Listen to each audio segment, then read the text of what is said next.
Grab your enchanted swords and dust off your spellbooks, as today we're delving into the rip-roaring world of sword and sorcery fantasy. So, buckle up, or rather, belt up. We wouldn't want your scabbards to slip, would we? Before we jump into the fray, hit like, smash subscribe, and hurl a fireball at that pesky notification bell. What is sword and sorcery? Picture this. A rugged hero with biceps like boulders, wielding a sword so big that it's probably compensating for something. He's joined by a sidekick who can summon a fireball quicker than you can say abracadabra. Together, they're thrust into a world of high adventure and low cunning, facing off against dastardly villains, ferocious monsters, and the occasional damsel in distress, or quite often causing the distress. Welcome to Sword and Sorcery.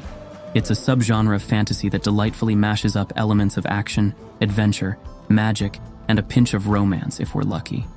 It's about the thrill of the quest, the clash of steel, and the incantation of mystic forces, all served with a healthy side of danger and daring do. How does sword and sorcery differ from other fantasy subgenres? You might be thinking, hold on, isn't that just fantasy?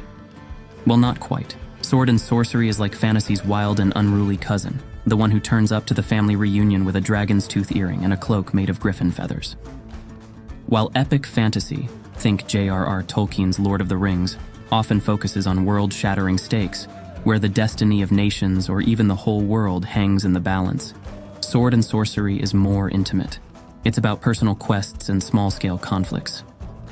Don't get me wrong, there's still plenty of action and adventure, but our heroes are more concerned with their own survival than saving the world. And unlike high fantasy, which often takes itself rather seriously, sword and sorcery isn't afraid to have a bit of fun. It revels in its pulp fiction roots, so expect plenty of thrilling escapades, improbable plot twists, and a dash of witty banter. What tropes and characters can you expect?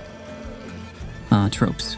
Those delightful genre conventions that make us feel all warm and fuzzy inside. Sword and sorcery has them in spades. First off, our heroes. They tend to be roguish, adventurous types, more likely to solve problems with a sword than a soliloquy. Think Robert E. Howard's Conan the Barbarian, a chap who's never met a problem he couldn't cleave in two. And then there's the sorcerer, a wily character who's handy to have around when you need a fireball or a convenient plot device. Sword and sorcery worlds are generally untamed and dangerous, filled with ancient ruins, cursed treasures, and a startling number of things with too many teeth. And let's not forget the villains. They're often dark sorcerers, tyrannical rulers, or monstrous beasts, sometimes all three in one if it's been a slow day. They're as dastardly as they come, and our heroes will need all their brawn and brains to overcome them. Sword and sorcery is a subgenre that offers a thrilling ride, filled with daring heroes, nefarious villains, and plenty of sword-swinging action. If you're after some high-stakes adventure without the burden of saving the world, then this might just be the genre for you. Thanks for listening.